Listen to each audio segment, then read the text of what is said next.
Good morning students. तो standard 12 economics में chapter number 8 agricultural sector. So last lecture में हमने पढ़ा what is the importance of agriculture, right. तो इतना ज्यादा इंपॉर्टेंस होने के बाद भी आज भी देखें तो एग्रीकल्चर सेक्टर में प्रोडक्शन बहुत ही कम, राइट। एग्रीकल्चर सेक्टर की प्रोडक्टिविटी बहुत ही कम है। क्यों? तो there are main 3 causes which affecting agricultural production। उसमें से आज हम पहला पढ़ने वाले हैं। आपको एग्जाम में ऐसा पूछ सकते हैं explain causes of low productivity of agriculture.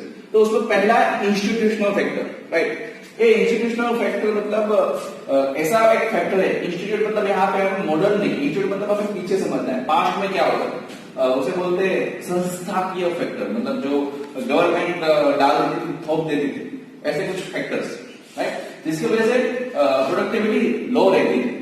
तो उसमें हम देखते हैं कि the influence of those farmers who work in institution, मतलब ये जो इंस्टीट्यूट फैक्टर है या फिर जो एक संस्थाकीय परिवार है, उसके अंदर जो लोग फार्मर काम करते थे उसको इसकी अफेक्ट होती थी, इन्फ्लुएंस, राइट। कैसे अफेक्ट होती थी? They felt physical, social, economic and legal factors are institutional factors. मतलब जो फार्मर इंस्टीट्यूशनल फैक्टर में रहकर काम करते थे उसकी वजह से उसको physical, social, economic and legal factor कुछ अफेक्ट करते थे, राइट। तो ये जो अफेक्ट करते फैक्टर थे उसे बोलते हैं इंस्टीट्यूशनल फैक्टर, राइट। आपने सुना होगा जमींदारी सिस्टम, महालवारी सिस्टम, रैयत वर्ग system, land revenue collection system, ये सब जो सिस्टम है जो फार्मर को बहुत ज्यादा अफेक्ट करती थी और फार्मर इसकी वजह से बहुत कम प्रोडक्शन कर पाते थे और फार्मर कभी आगे ही नहीं आ पाए, राइट। उसके अलावा facility of agricultural finance, agricultural marketing system, land ownership system, ये सब स्ट्रक्चर वाइज नहीं था, फिर उसका स्ट्रक्चर बहुत ही गंदा था, जिसकी वजह से फार्मर्स कभी आगे आ ही नहीं पाए या कभी ज्यादा प्रोडक्शन कर ही नहीं पाए, राइट। मैं आपको समझाता हूं। इंस्टीट्यूशनल फैक्टर में पहला है लैंड रेवेन्यू कलेक्शन सिस्टम। आपने बहुत सारे मूवीज में देखा हो कि अंग्रेज वो रेवेन्यू कलेक्ट करते थे पुअर फार्मर्स के पास, और पुअर फार्मर के पास वो देने के लिए था नहीं, राइट। तो जमींदारी सिस्टम, महाल वाले सिस्टम एंड रैयत वाले सिस्टम या फिर रोयत वाले सिस्टम बोल सकते हैं, ये ऐसी सिस्टम थी जो फार्मर्स के पास से बहुत ज्यादा रेवेन्यू या फिर टैक्स कलेक्ट करते थे। फार्मर जितना भी होता है उसमें से मेजर हिस्सा, बहुत ज्यादा हिस्सा उसे जमींदार को या फिर जमीन का मालिक का लैंडलॉर्ड उसको या फिर अंग्रेजों को दे देना पड़ता था, राइट।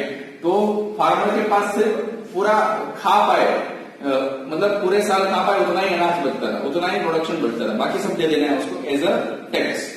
तो अगर ऐसा होगा तो फार्मर्स के जो टेनेंट्स है, मतलब टेनेंट्स ऑफ लैंड, मतलब जो लैंड जमीन पे लेते हैं, जो लैंड रेंट पे लेते हैं या फिर लैंडलेस लेबर जिसकी खुद की जमीन नहीं, ये लोग क्या करें? दूसरों की जमीन में ही काम करेंगे, राइट। तो बहुत बड़ा जो क्रॉप्स है उसको उसे लैंडलॉर्ड को दे देना पड़ता था, जो farmers do not interested in production. अगर फार्मर्स को पता है जितना भी प्रोडक्शन करे बहुत ज्यादा तो वो लोग लेके जाने वाले हैं, तो हम ज्यादा प्रोडक्शन क्यों करें? हम एग्रीकल्चर सेक्टर में इनोवेशन क्यों लाए? हम प्रोडक्शन में इनोवेशन क्यों लाए? वैसे काम करते वैसे करो, पता ही कितना मिलने वाला है। तो फार्मर्स कोई इंटरेस्टेड ही नहीं थे कुछ ज्यादा करने के लिए, और यहीं से नेगेटिविटी और यहीं से प्रोडक्शन कम। और आफ्टर इंडिपेंडेंस के बाद गवर्नमेंट को ये बात राज नहीं है, उसने टिलर्स लैंड एक्ट पास किया। टिलर्स लैंड एक्ट मतलब खेड़े यानी जमीन, जो खेड़ेगा उसी की वो जमीन, राइट। जो फार्मिंग करेगा उसी की वो जमीन। लेकिन इस एक्ट को भी बहुत अच्छे से गवर्नमेंट इंप्लीमेंट नहीं कर पाई, और इस एक्ट के बाद भी बहुत बड़े बड़े रिजल्ट और बुरे रिजल्ट एग्रीकल्चर को फेस करने पड़े, राइट। तो पहला था लैंड रेवेन्यू कलेक्शन सिस्टम, जमीन के ऊपर क्यों टैक्स कलेक्ट करना। हालांकि अब तो बहुत ज्यादा गवर्नमेंट ने एग्रीकल्चर टैक्स बाद भी किया है, माइनस भी किया है, और दूसरी चीजों के ऊपर टैक्स डाला है, बट पहले ऐसा, राइट। उसके बाद है एग्रीकल्चरल फाइनेंस। आपने गाना सुना होगा लाला मेरी मार्केट में वापस कर देते। तो लाला कौन? लाला मतलब शाहूकार, मतलब प्राइवेट बैंक जिसके पास से बहुत ज्यादा इंटरेस्ट रेट में हमें क्या करना पड़ते थे, पैसे लेने पड़ते थे। क्योंकि फार्मर, देखो इंडिया का फार्मर बहुत पुअर है, उसको फर्टिलाइजर चाहिए, उसको पेस्टिसाइड्स चाहिए, उसको जमीन में डालने के लिए सीड्स चाहिए, तभी तो होगी। तो वो करने के लिए उसको पहले लोन लेनी पड़ती, लोन लेने के बाद उसी पैसे से सब वो खर्चा करता था, फिर वो फार्मिंग करता, राइट।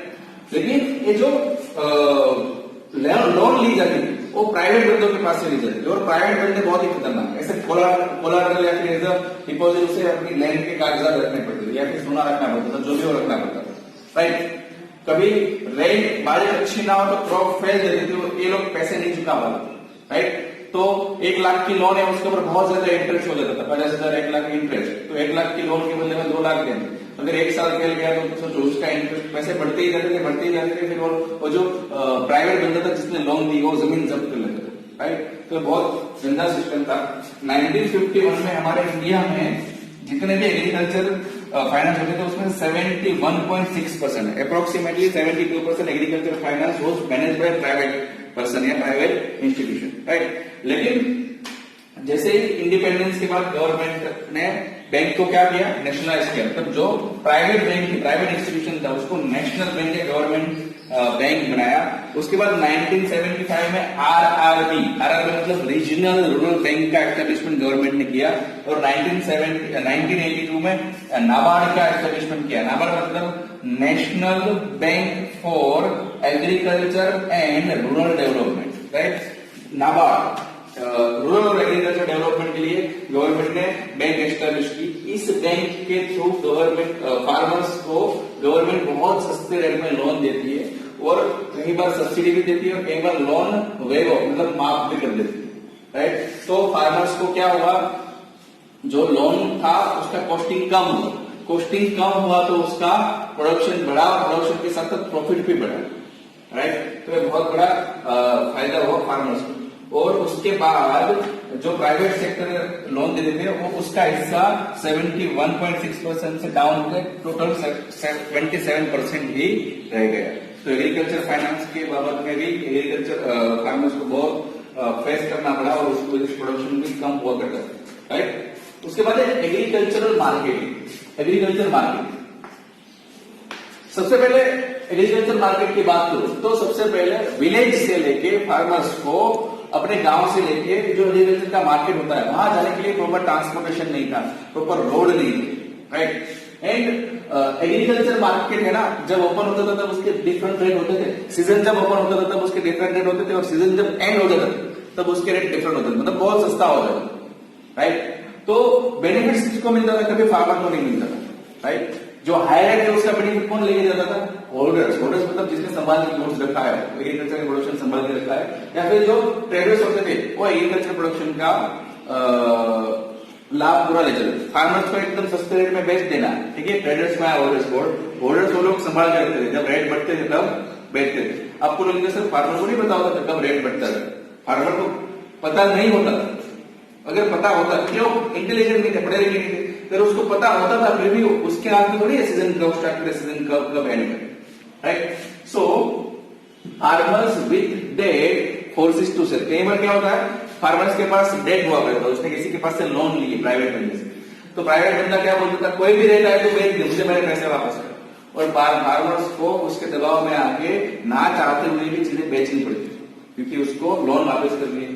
और जो फार्मर को नॉलेज नहीं, वो बेचारे भी सस्ते रेट में या फिर कुछ डिस्कशन किए बगैर या कहां से इंफॉर्मेशन ऐसे ही बेच देते। अभी तो फार्मर्स भी बड़े इन्फॉर्म रहते, बट फिर भी आज भी इतना नहीं, इतना होना चाहिए, right. Number 4 rural social structure.